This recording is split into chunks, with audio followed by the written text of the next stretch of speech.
Muchas gracias. Qué amables son. Buenas noches. Bienvenidos al programa. Yo soy Jaime Bailey. Hoy es jueves 6 de septiembre. Estamos saliendo en vivo, en directo. Son las 9 en punto de la noche. Ha venido muchísima gente al estudio. Gracias de corazón. Hoy voy a conversar con la brillante periodista ecuatoriana María Fernanda Egas. No se la pierdan. Ella vivió 5 largos años en Brasil, o sea que podemos hablar de Lula y de Bolsonaro. Bolsonaro es el candidato de la ultraderecha. Hoy recibió un cuchillazo en Minas Gerais. Estuvo a punto de perder la vida. Vamos a ver todo eso en un segundito. Pero para comenzar, el New York Times ha publicado esta semana una carta anónima. Se presume que la ha escrito un alto funcionario subordinado a Trump, que trabaja en la Casa Blanca. No sé si la han leído.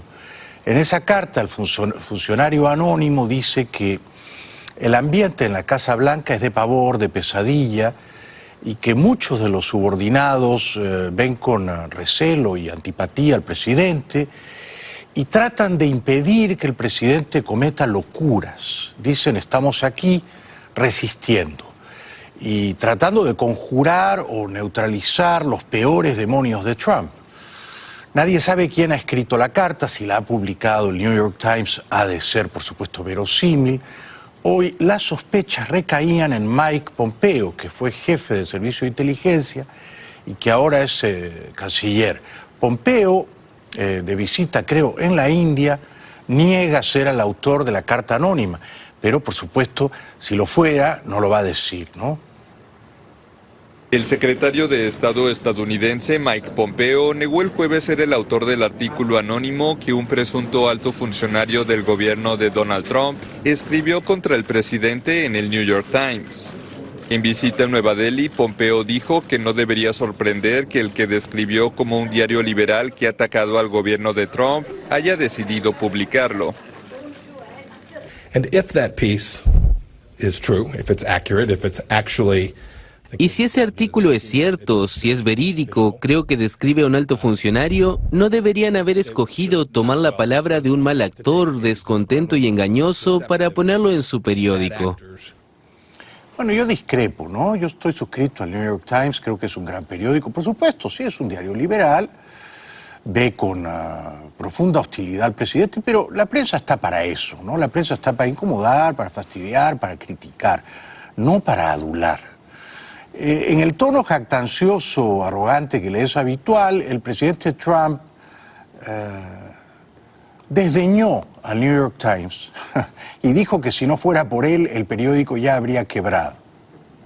And the New York Times is failing. If I weren't here, I believe the New York Times probably wouldn't even exist. And someday...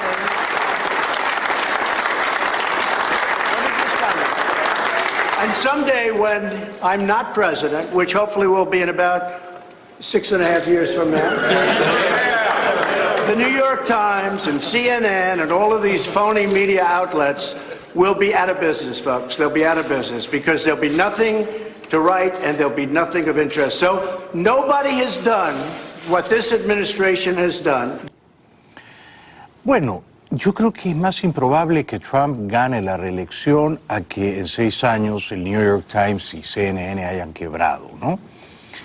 Es verdad que los jóvenes de este tiempo no compran ya periódicos en papel, pero sí tienen una cierta avidez por informarse y se suscriben digitalmente. Y necesitamos de buena prensa independiente.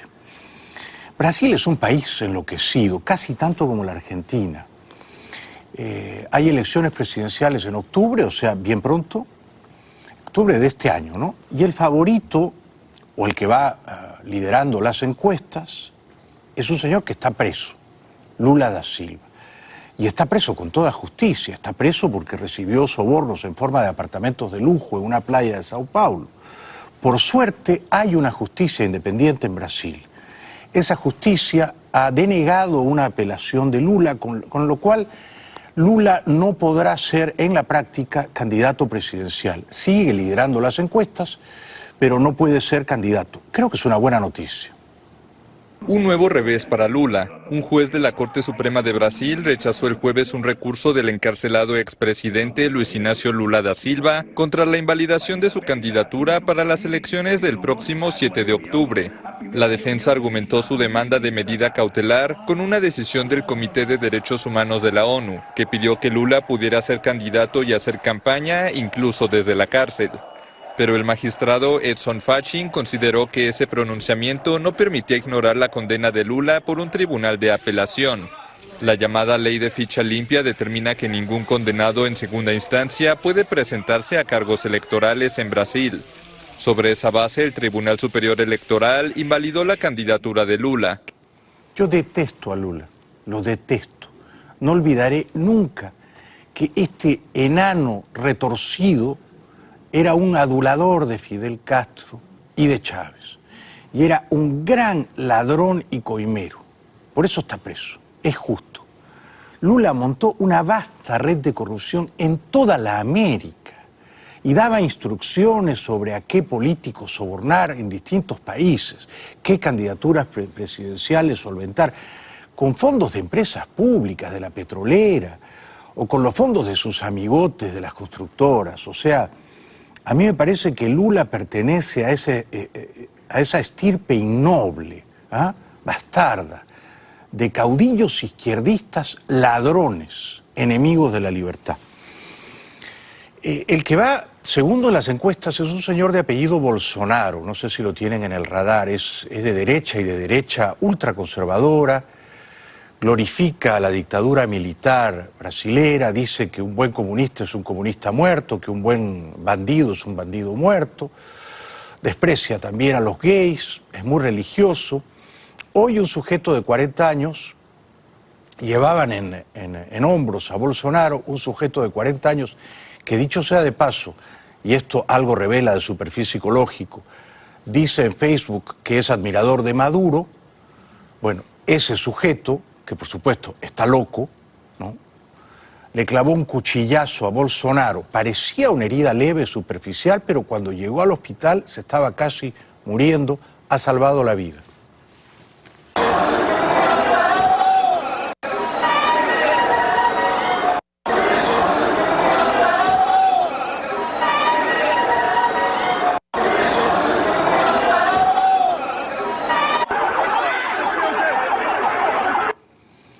El sujeto de 40 años se proclama de izquierda y admirador de Chávez y Maduro desde Minas Gerais, Brasil, qué cosa tan improbable, y dijo que Dios le dio la orden de matar a Bolsonaro. Seguramente esto va a ayudar a Bolsonaro en las encuestas, ¿no? Lo va a catapultar al primer lugar. Bueno, ha muerto Burt Reynolds, un gran actor. Fue siempre un actor más en registro de comedia, ¿eh? Él quiso triunfar como un actor serio, no lo consiguió. No ganó nunca un Oscar. Ha muerto con 82 años en Júpiter, Florida, al norte de Palm Beach. Yo digo, si llegas a los 82 años no puedes quejarte, ¿no? Yo me daría por muy bien servido.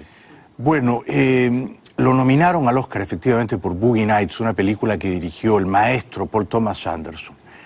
Terminado el rodaje no se hablaron más Anderson y Burt Reynolds, como suele ocurrir con esas locuras que son las realizaciones de las películas. Cosa tan complicada hacer una película, ¿no? Burton Milo Reynolds Jr. was born 82 years ago. When a knee injury made a football career impossible, Reynolds turned to acting. The rest, as they say, is history. We've come too far together to stop now. For 5 years, between 1978 and 1982, Reynolds was the world's highest-grossing movie star. Cut! Boogie Nights, made when he was in his 60s, brought him a Golden Globe and an Oscar nomination, though he said he had mixed feelings about the film. He often joked he turned down roles he wished he'd said yes to. Han Solo in Star Wars, Bruce Willis's role in Die Hard, and James Bond. This has been a long journey for me. I'm very, very happy. Ha sido, sí, una larga travesía y yo insisto en que si mueres en la Florida con 82 años y después de tantas películas, de tanta fama y de tanta gloria, no cabe quejarse. Venezuela. Bueno, es obvio que los venezolanos que están en Lima o en Quito y dicen que están arrepentidos y que quieren volver, es obvio que son parte de una operación de propaganda del régimen autoritario de Caracas, ¿no? En la embajada venezolana en Lima, un puñado apenas, un puñado pequeñito de venezolanos se agolpó y dijo que quería volver a su país. Bueno, es probable que estén arrepentidos, ¿no? Cada ciudadano, cada mente humana es un universo inescrutable. Algunos estarán arrepentidos, les habrá ido mal, otros habrán ahorrado un dinerillo y quieren volver aprovechando el vuelo gratuito. Y los más, presumo yo, son ganapanes asalariados de la dictadura. Decenas de venezolanos hacían fila frente a su embajada en Perú el miércoles para pedir regresar a su país por medio de un reciente programa ejecutivo de repatriación. El presidente Nicolás Maduro, cuyo gobierno niega la dimensión de la crisis, anunció el lunes la activación de un puente aéreo para facilitar las repatriaciones voluntarias. Por su parte, el gobierno peruano tildó el programa de operación de propaganda. Aquí no tengo ni siquiera posibilidades de mantenerme, de buscar una vivienda propia, no me puedo dedicar a trabajar por su situación de salud y me siento apretada. Sabemos que la situación en el país está fuerte, pero si aquí estamos luchando también para medio mandar y eso, yo creo que lucharemos mejor allá en el país, pues. No creo que esas voces respetables, si son genuinas, cosa que dudo, representen el sentir de la mayoría. Yo voy bastante a Lima y los venezolanos que están allí están encantados y no se arrepienten de haberse ido. Y a la mayoría le va bien, porque se forja ese destino, merece que le vaya bien, ¿eh? En la OEA anoche miércoles hubo una reunión larga y espero que provechosa sobre Venezuela. Almagro le ha encargado a un joven líder venezolano que yo respeto mucho, David Smolansky, que dirige un grupo de trabajo para ver cómo ayudar a los migrantes venezolanos. La Organización de Estados Americanos, que mantuvo una sesión extraordinaria del Consejo Permanente el miércoles, anunció la formación de un grupo de trabajo sobre la migración venezolana que será liderado por el exalcalde opositor David Smolansky, que se encuentra en el exilio. El grupo deberá determinar la escala completa de la migración venezolana y la crisis de refugiados, así como emitir sus recomendaciones para atender el fenómeno. Además, se pidió el inicio inmediato de la captación de fondos para cumplir con sus recomendaciones.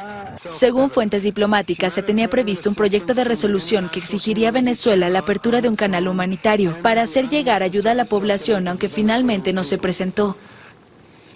El señor Almagro, a quien yo respeto mucho, creo que ha hecho un buen trabajo respecto de Venezuela, leyó a toda prisa, a mi modesto entender, muy atropelladamente, un comunicado. Lo lee tan rápido que da la impresión de que no lo siente en el corazón.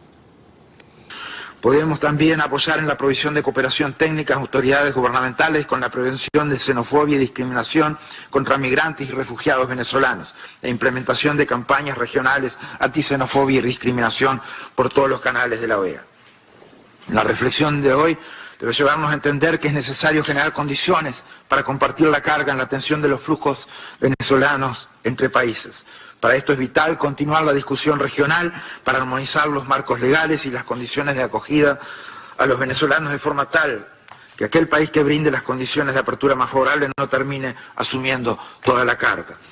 Querido Luis, no se apure tanto. Tómese un respiro. No lo lea tan rápido que parece que quiere usted salir del embrollo.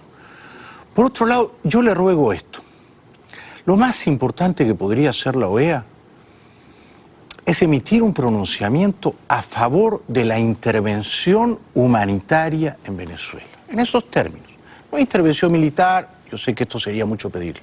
Intervención humanitaria del mundo libre, de las democracias de Occidente, sin perjuicio de Europa, incluyendo Europa. Intervención humanitaria en Venezuela.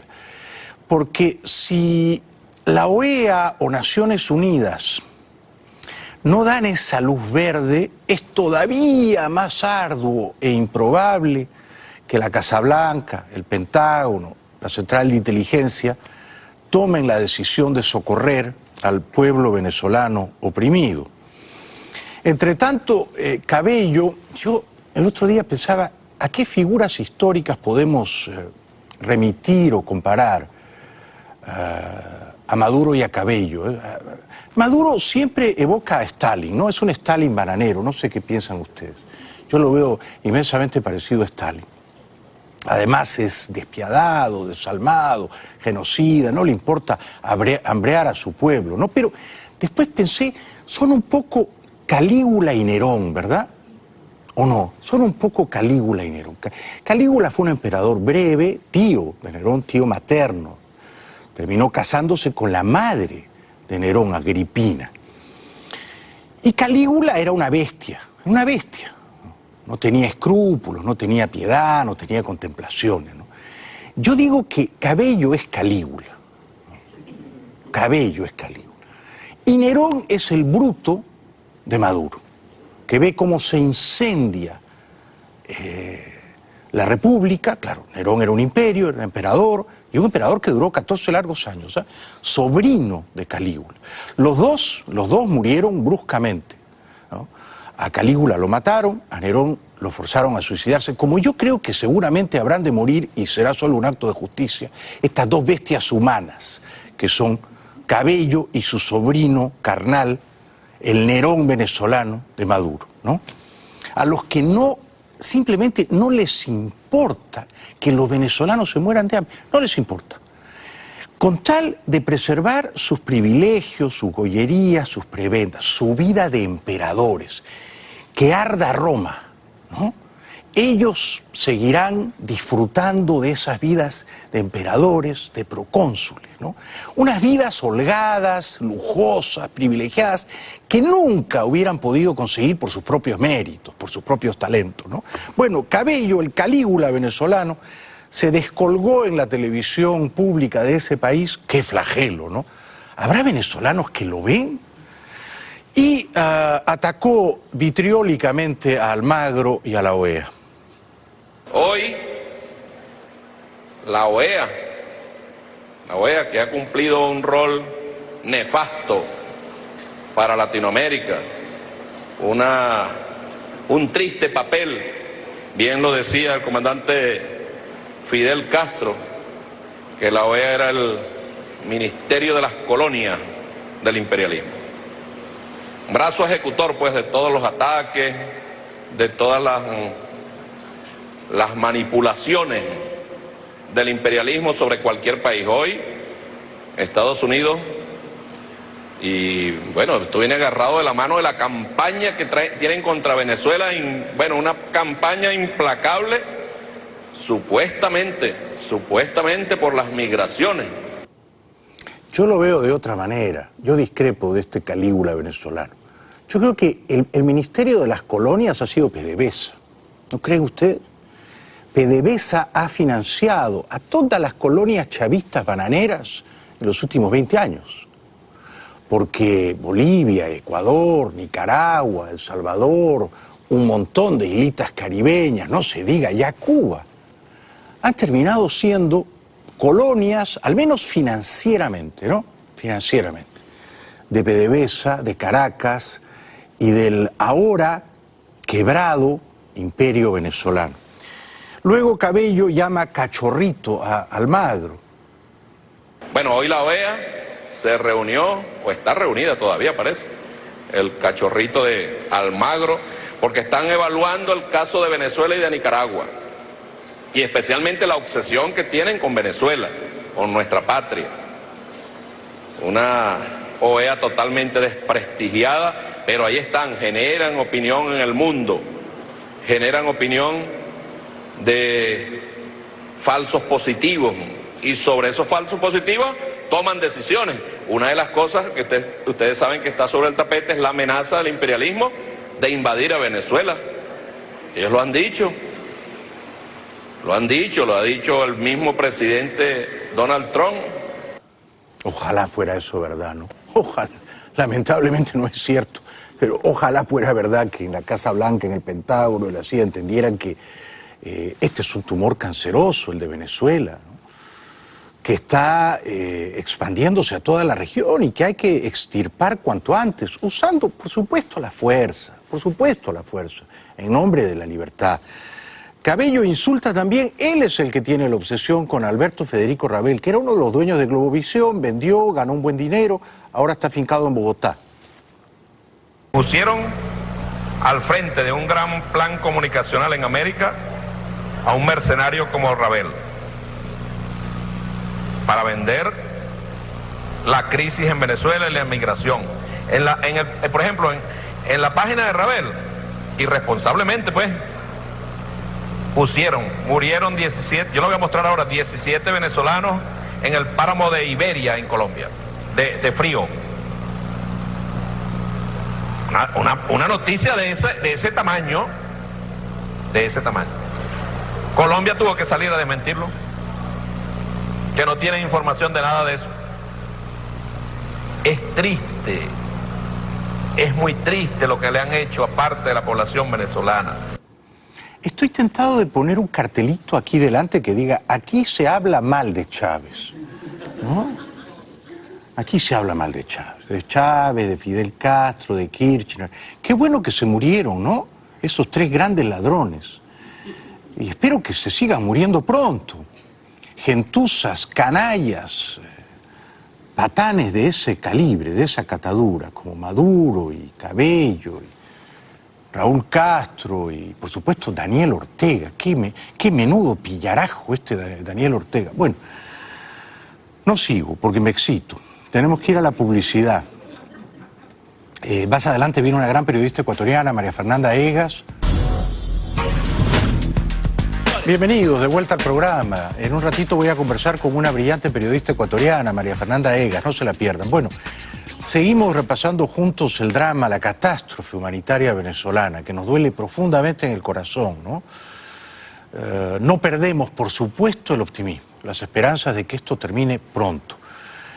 La dictadura de Caracas ha montado una operación de propaganda para hacerle creer al mundo que los venezolanos, primero, los que se han ido son poquitos, Maduro dice que apenas 600.000, son millones, y luego que casi todos están arrepentidos y quieren volver, y entonces propalan, emiten estos videos, hay que desconfiar desde luego, según los cuales, por ejemplo, estos venezolanos en Ecuador están decepcionados, defraudados y anhelan volver a la patria.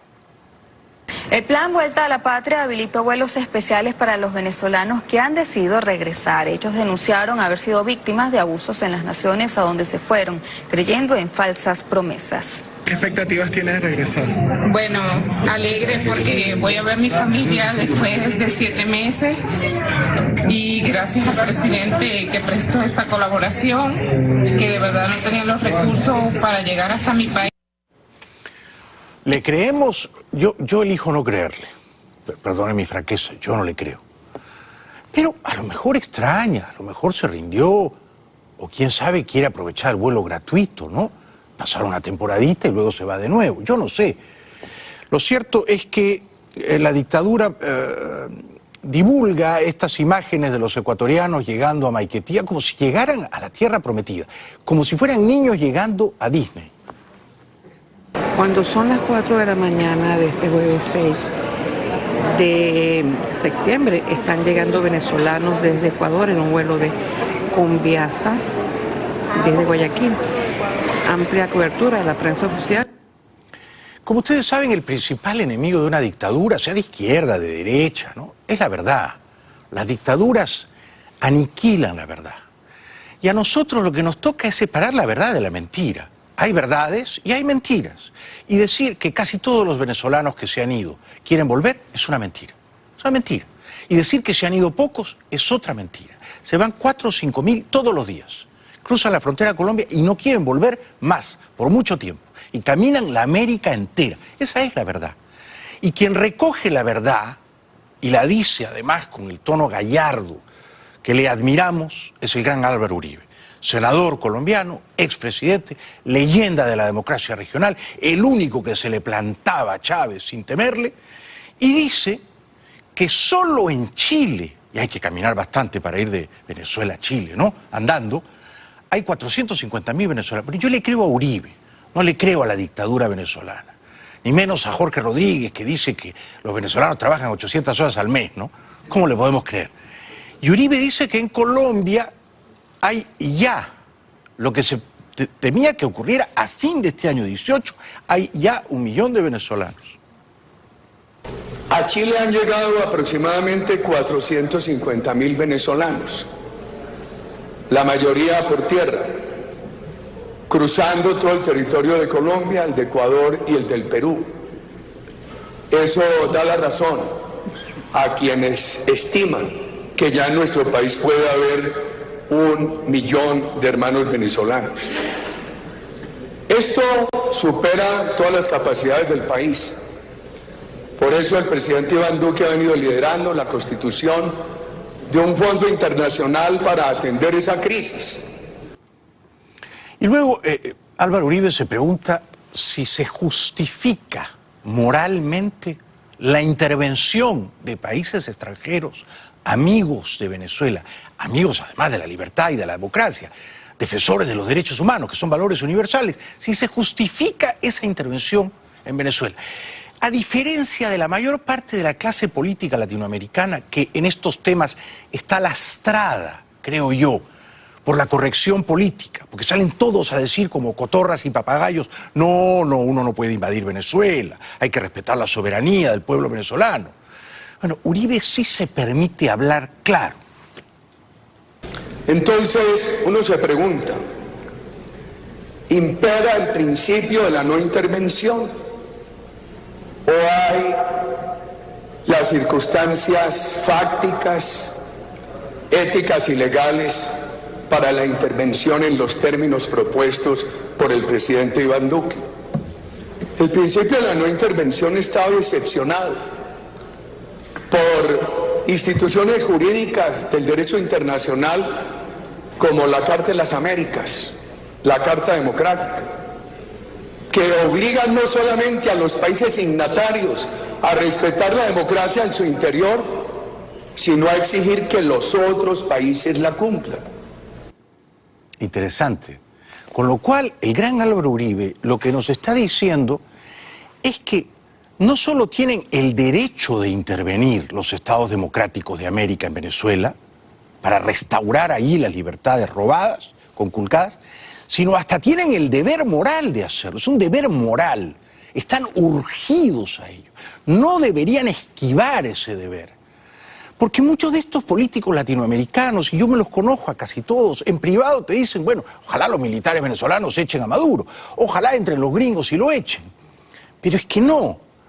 Esta tiene que ser una operación conjunta de la América democrática, en la cual va a participar seguramente Estados Unidos también y Canadá, por supuesto. Pero si América Latina, si la América que habla español y que es libre y democrática se corre, elude el deber, es más difícil que Trump diga, bueno, este problema es mío, yo me lo compro y yo lo voy a resolver, ¿no? Entonces hace muy bien Álvaro Uribe en instalar este tema en la agenda.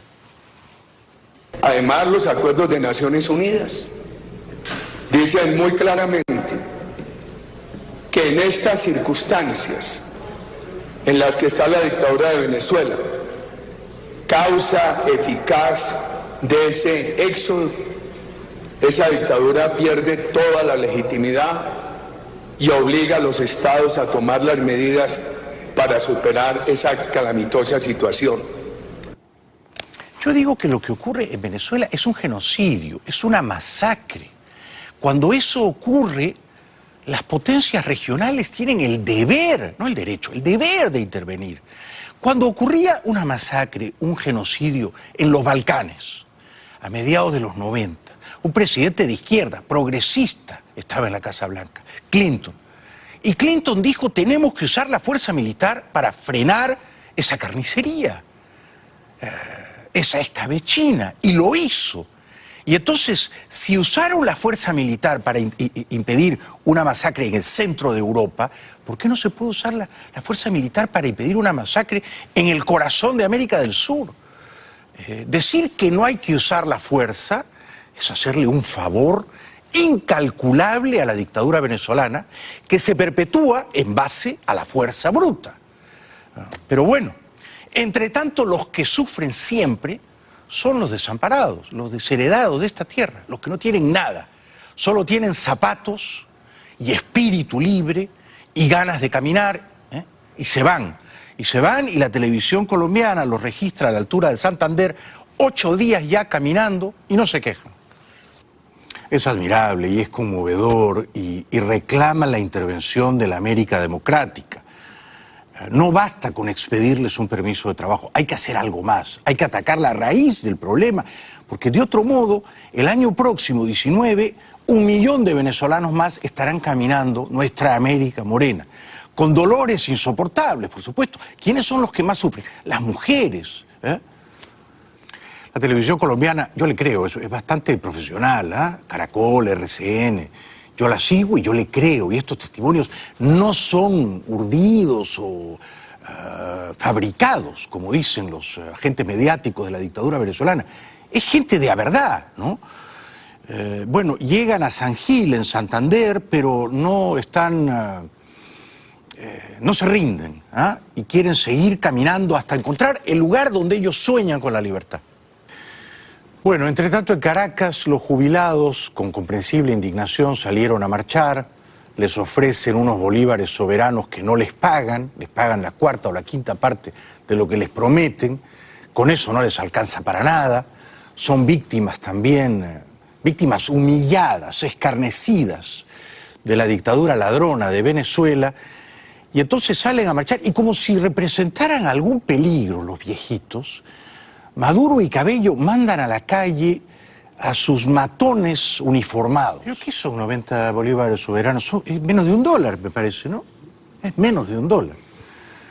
¿Y por qué tienen que mandar esbirros, sicarios a reprimir a los viejitos? ¿Por qué?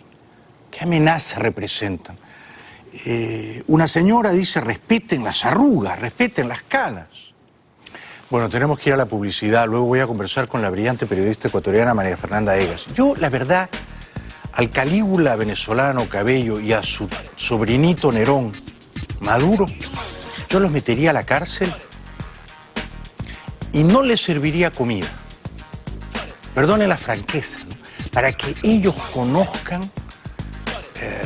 la calamidad que ha de ser el hambre, ¿no?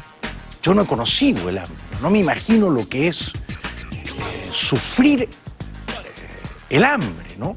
El ataque vicioso, pugnaz del hambre, devorándote las entrañas, carcomiéndote el espíritu, convirtiéndote en un guiñapo humano, ¿no? Las tripas reclamándote algo, unas migajas, y no poder comer. Porque las dictaduras neocomunistas te matan de hambre. Esto ha ocurrido siempre en la historia, te matan de hambre. Entre tanto, Calígula y Nerón están contentos. Regresamos después de la pausa.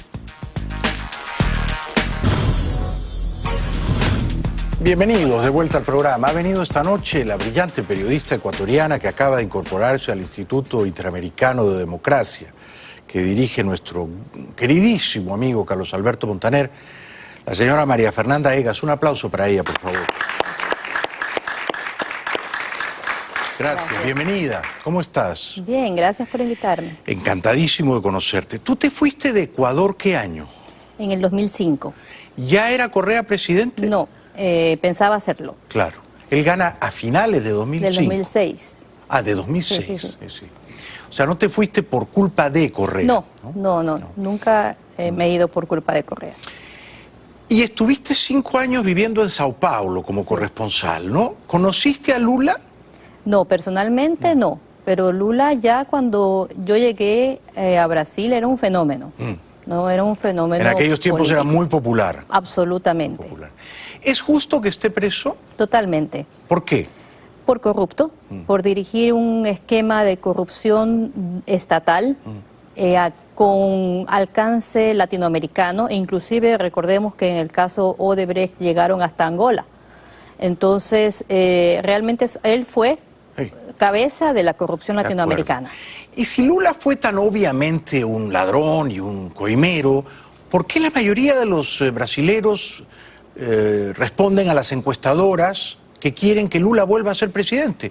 Bueno, yo creo que deberíamos nosotros preguntarnos en este momento si el nivel de infiltración del Foro de Sao Paulo no ha llegado hasta las encuestadoras. Ah, tú desconfías de ellas, ¿no? Sí, pero puede haber buenas encuestadoras infiltradas. Sí, sí. De todos modos es rarísimo, ¿no? Es como en Argentina, la señora Cristina Fernández, hay 32, 31% de argentinos que dicen yo quiero que vuelva a ser presidenta.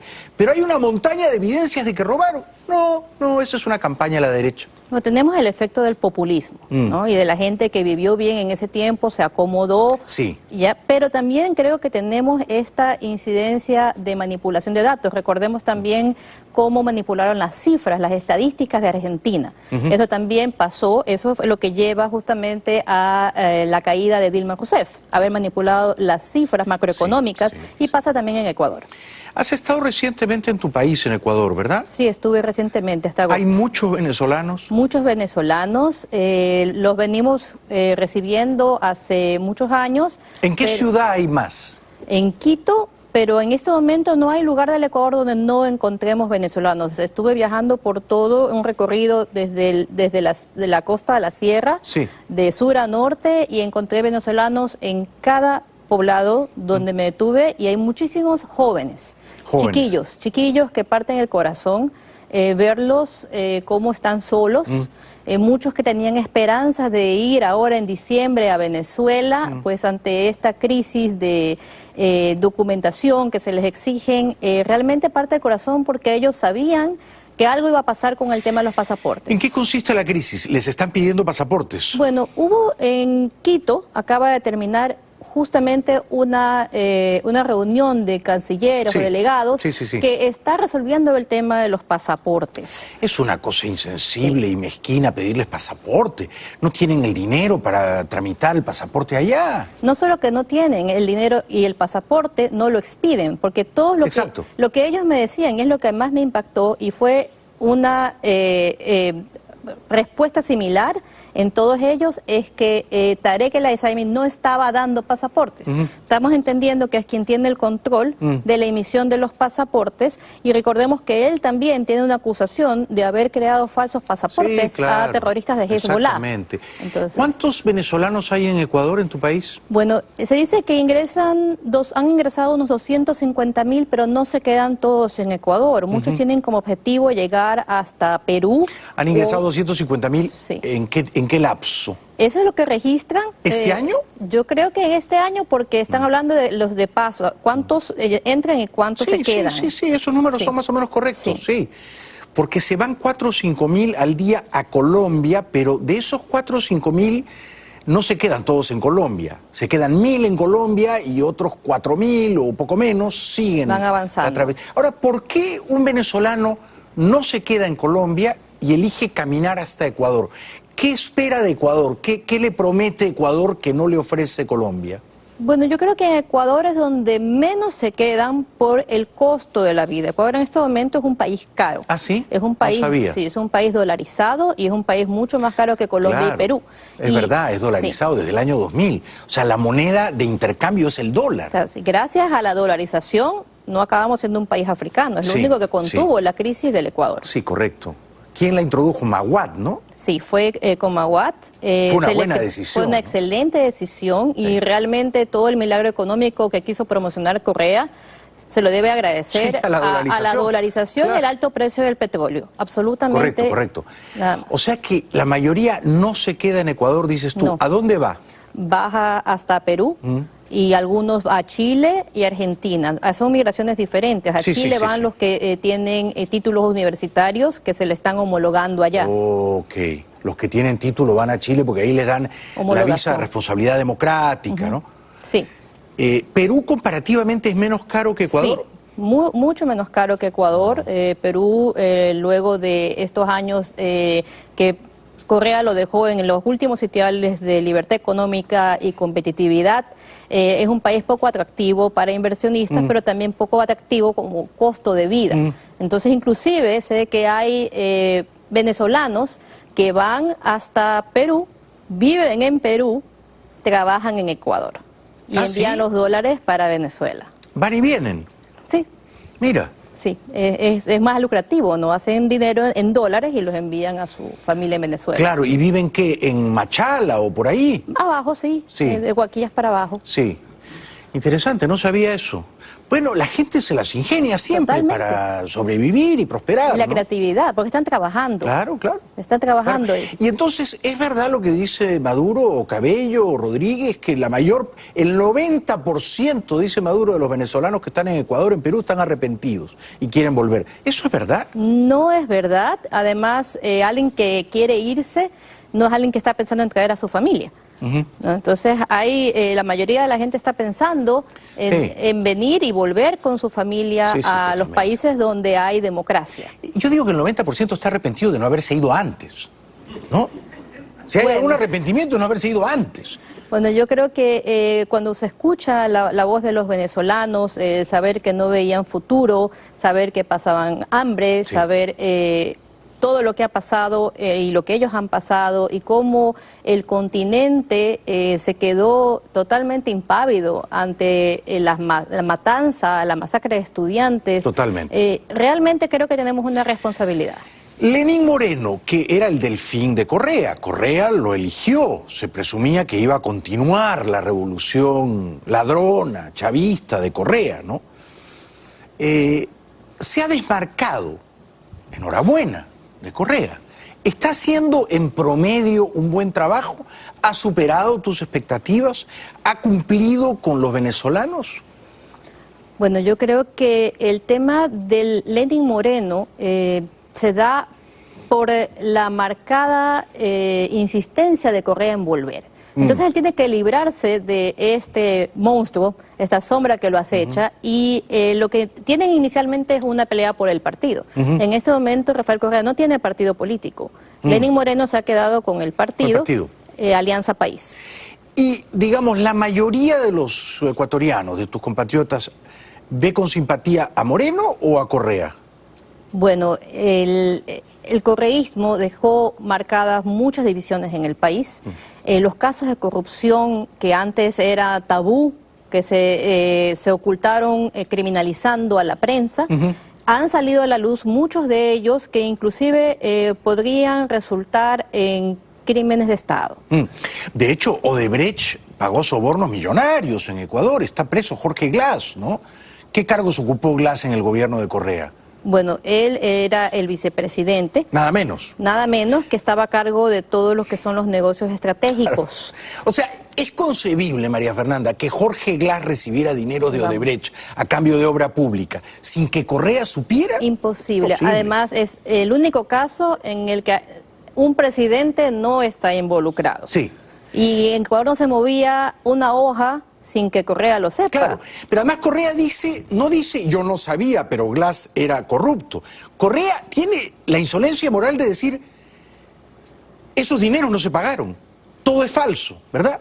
Él dice que... O sea, él defiende la inocencia de Glass. Él defiende la inocencia, pero de alguna manera lo ha entregado. También justifica estos acuerdos que les llama acuerdos entre privados. O sea, no es corrupción, él ha dado eufemismo a la palabra corrupción.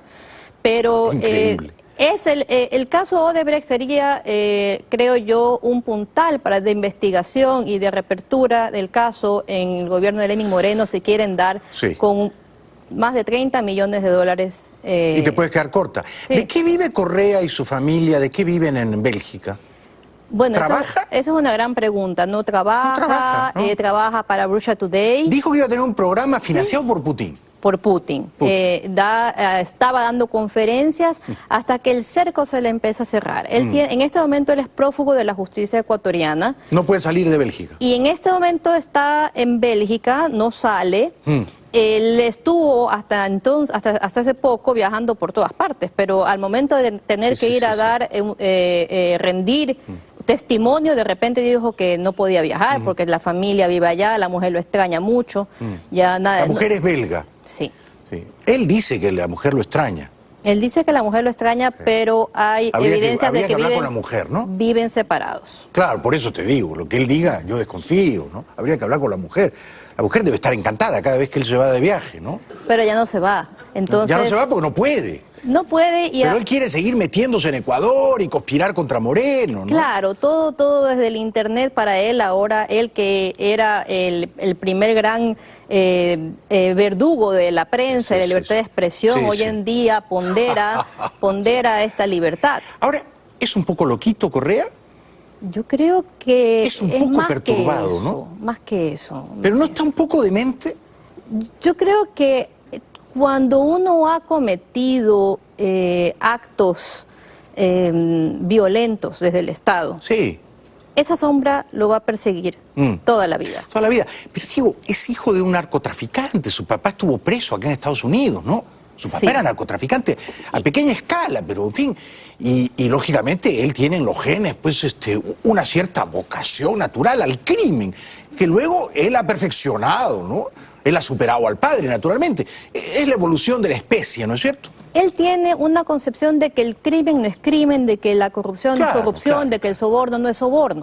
Entonces, él tiene una concepción muy diferente de lo que es el ordenamiento natural de la justicia. Ahora, ¿el que recibía los sobornos era su tío o estoy mal informado?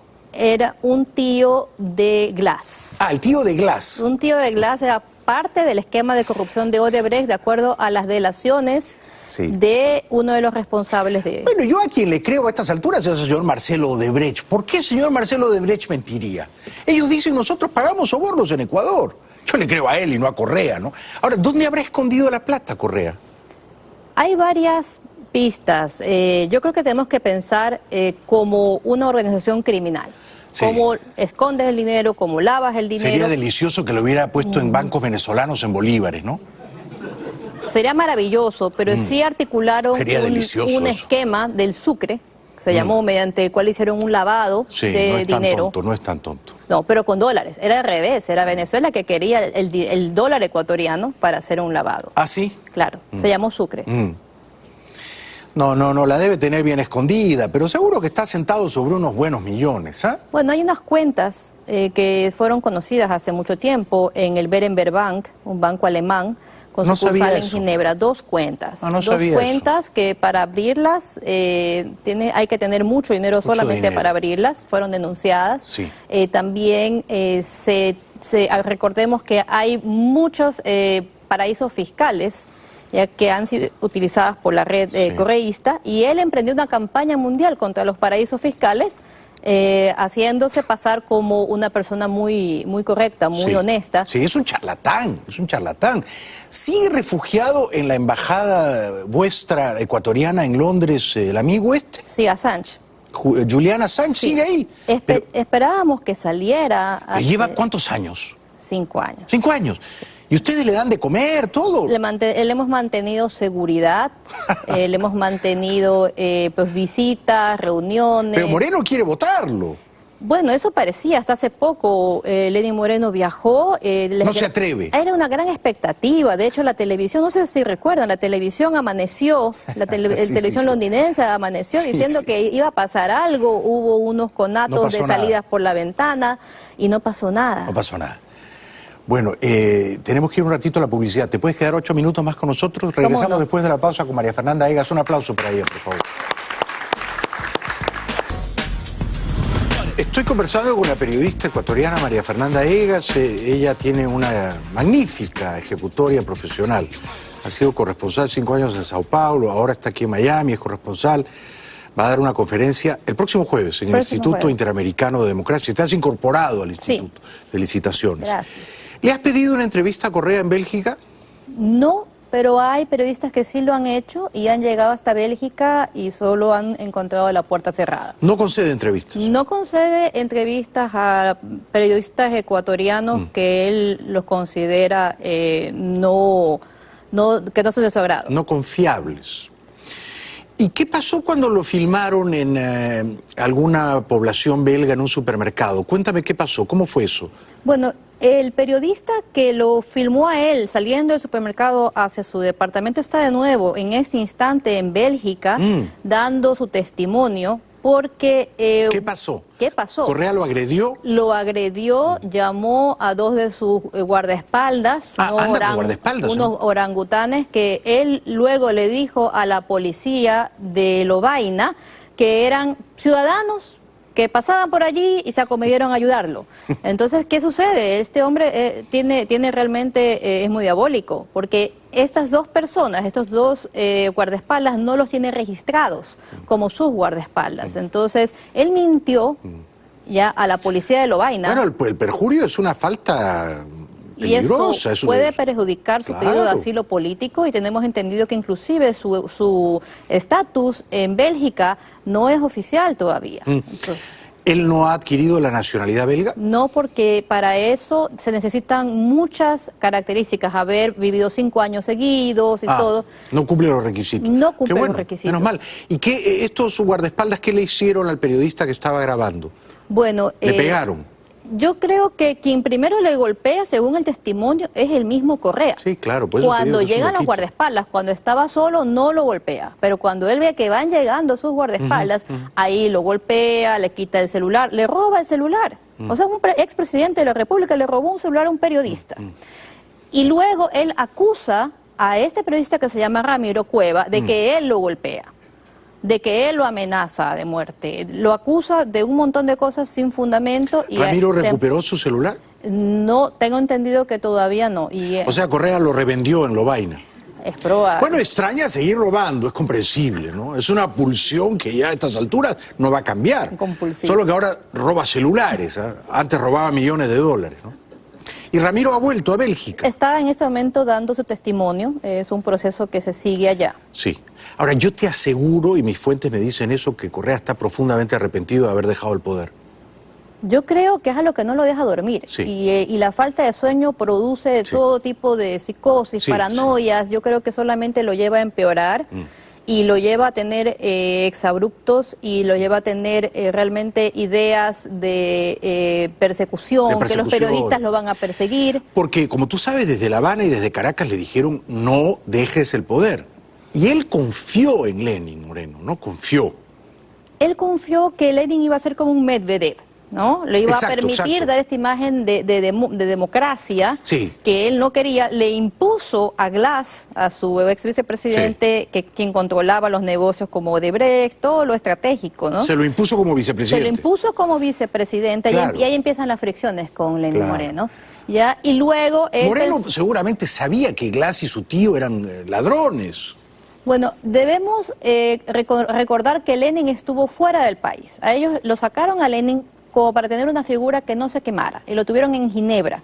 Cierto, cierto. Se inventaron un cargo que lo acabó pagando el Ecuador. Luego descubrimos que no es que las Naciones Unidas lo habían nombrado enviado especial de las discapacidades, sino que se lo había inventado el cargo Ecuador, se lo propuso a la ONU y lo pagamos. Lo sacaron para que no estuviera en la foto, para que no los viera robar. Da la impresión de que Moreno sí es un hombre limpio, ¿no?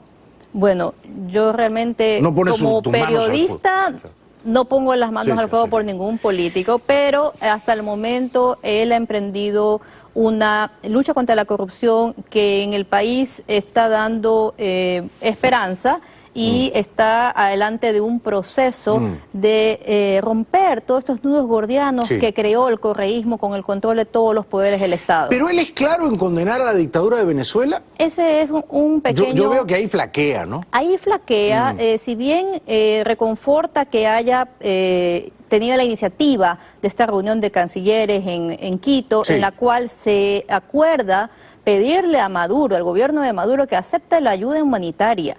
¿Ya? Y que acepte la ayuda de organismos internacionales en pro del pueblo. Entonces el discurso de Lenin Moreno es que está con el pueblo de Venezuela, lo cual ya es un avance. Sin embargo, no condena la dictadura de Maduro. No dice que es una dictadura y se cuida mucho. Eso va un poquito en el espíritu de la diplomacia ecuatoriana.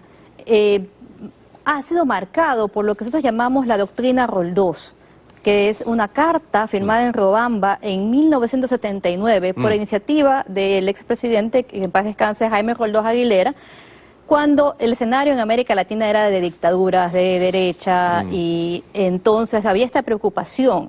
Pero los diplomáticos están entrenados en el arte de mentir, en el arte de la duplicidad. El mejor diplomático es un gran hipócrita, ¿no? Exactamente, pero ¿a dónde iba esta carta de Riobamba, esta doctrina Roldós? A dejar muy en claro que no se podía justificar con este tema de la soberanía la violación a los derechos humanos en nuestra región. Claro y ese debería ser el espíritu que defendamos todos los países latinoamericanos. Ojalá fuera cierto todo eso. ¿A ti te gustaría que Estados Unidos usara la fuerza para libertar al pueblo venezolano? Yo creo que Estados Unidos está construyendo una alianza en América Latina. Anteriormente vimos a representantes del gobierno ya tejiendo esos lazos. Pero si esa alianza no fuera posible, ten en cuenta que en diciembre va a estar López Obrador en México, va a decir que no, Duque ya dijo que no, se ve difícil. Se ve difícil que América Latina acompañe a Estados Unidos. Yo soy pro una intervención humanitaria. Humanitaria. Me parece que es urgente, que debe haberse hecho hace mucho tiempo. Claro, claro. Yo creo que inclusive es algo que le tienen mucho miedo, por eso los escuchamos hablar a Diosdado Cabello, a Rodríguez, de que hablan de que hay una amenaza imperialista, pero ese es el terror que ellos le tienen es a la intervención humanitaria. Yo estoy a favor de una intervención humanitaria, suena bonito así, entrar con alimentos, entrar con medicinas, pero para entrar hay que usar la fuerza. O sea, para entrar hay que usar la fuerza. Luego repartes alimentos, repartes medicinas y te llevas a los 10 o 12 cabecillas capos de esa narcodictadura. Para ir terminando, Lenín Moreno se desplaza en silla de ruedas, no puede caminar, pero no nació minusválido. Él caminaba y un día creo que fue a una panadería. ¿Y qué pasó? Fue víctima de un asalto, o hubo un asalto y él recibió un disparo en la espalda. Entonces, ¿qué año fue eso? Yo creo que fue entre los 80 y 90, pero él era una persona que caminaba, de hecho creo que hay fotos por los 90. Sí. Con Mauá tiene fotografías, creo. Sí, claro, exactamente. Sí. Y desde entonces él utiliza la silla de ruedas y eso le ha dado a él pues la capacidad de ver el mundo de otra forma. De otra manera. Sin embargo, a veces se utiliza políticamente. Y de hecho hoy en día el correísmo, que antes inició todo este movimiento que lo mandó como comisionado de temas de discapacidad a las Naciones Unidas, lo ataca, lo degrada por el uso de la silla de ruedas. ¿En serio? Sí. O sea, Correa se burla de él por eso. Todo el correísmo lo llama de unos epítetos terribles por el uso. ¿De qué manera lo desdeñan? ¿Por qué? Porque usa la silla de ruedas de la manera más baja. ¿En serio? Sí, y también utilizan el hecho de que esté en silla de ruedas para decir que, o sea, tú sabes los rumores, ¿no? Tras bastidores, que ya mismo se muere, que ni sé cuánto, y no es real. Una persona que está en silla de ruedas y él, o sea, su causa es un accidente, él no tiene una enfermedad degenerativa. Pero qué hijo de Putin es Correa. Totalmente. Increíble. O sea, un ladrón lo volvió minusválido a Lenín Moreno. Y otro gran ladrón como Correa se ríe de él porque es minusválido. Es terrible. Es terrible. Bueno, te voy a decir una cosa. Voy a recuperar una frase del gran Ortega y Gasset. Correa es minusválido también. Es un lisiado del alma. ¿No te gusta esa frase? Sí. Un lisiado del alma. Y moral. Totalmente. Gracias por venir, María Fernanda. Gracias a ti. Un aplauso para ella, por favor. Regresamos después de la pausa con todo lo último de Colombia y Nicaragua. Ya volvemos. El dictador nicaragüense Ortega pide respeto a Estados Unidos. El presidente de Nicaragua, Daniel Ortega, pidió respeto a Estados Unidos ante la crisis que se vive en el país centroamericano, que ha dejado más de 320 muertos.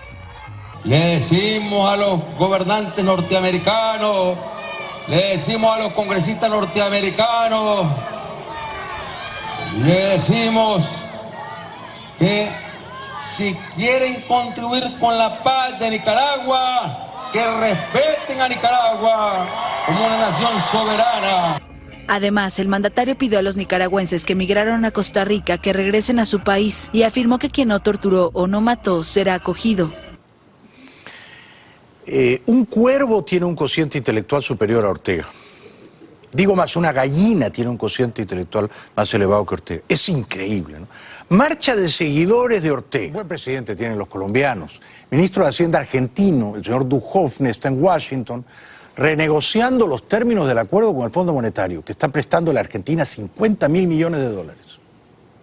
Argentina avanzaba el miércoles con el Fondo Monetario Internacional en la reformulación del crédito obtenido en junio para estabilizar la economía, según informó el ministro de Hacienda Nicolás Dujovne, tras una reunión en Washington con el organismo. Hay 5.650 millones de dólares con que ellos han contribuido cuando cerramos el paquete en junio. Nosotros pensamos que es lo necesario y no estamos conversando con ellos acerca de fondos adicionales. En junio, el FMI aprobó un crédito stand-by con Argentina 3 años por 50.000 millones de dólares, de los cuales el país sudamericano recibió ya 15.000 millones, en medio de una estampida cambiaria que comenzó en abril y que se agravó en los últimos días por la crisis en Turquía que afectó a las monedas emergentes. Yo digo que estos muchachos en Argentina o en Chile o en Uruguay cometen errores, seguramente han cometido errores, pero no son grandes ladrones como ha sido la izquierda chavista en la región. Son profesionales de éxito, tienen las manos limpias. A veces se equivocan, pero no son grandes ladrones. Regresamos. El mefistofélico, luciferino Jorge Rodríguez, a quien yo llamo afectuosamente gallinazo sin plumas, no ha escrito, ha perpetrado una carta contra mí. Mañana le voy a responder. No se pierdan mi respuesta al gallinazo sin plumas, que tiene la cabeza deshabitada de pelo y de ideas. Ya regresamos. Les agradezco mucho por ver el programa. Este programa son ustedes. Y agradezco a toda la gente que ha venido desde tan lejos, desde Calgary, desde Montreal, de todas partes aquí. Gracias por el cariño. Los quiero mucho. Gracias. Hasta mañana. Gracias.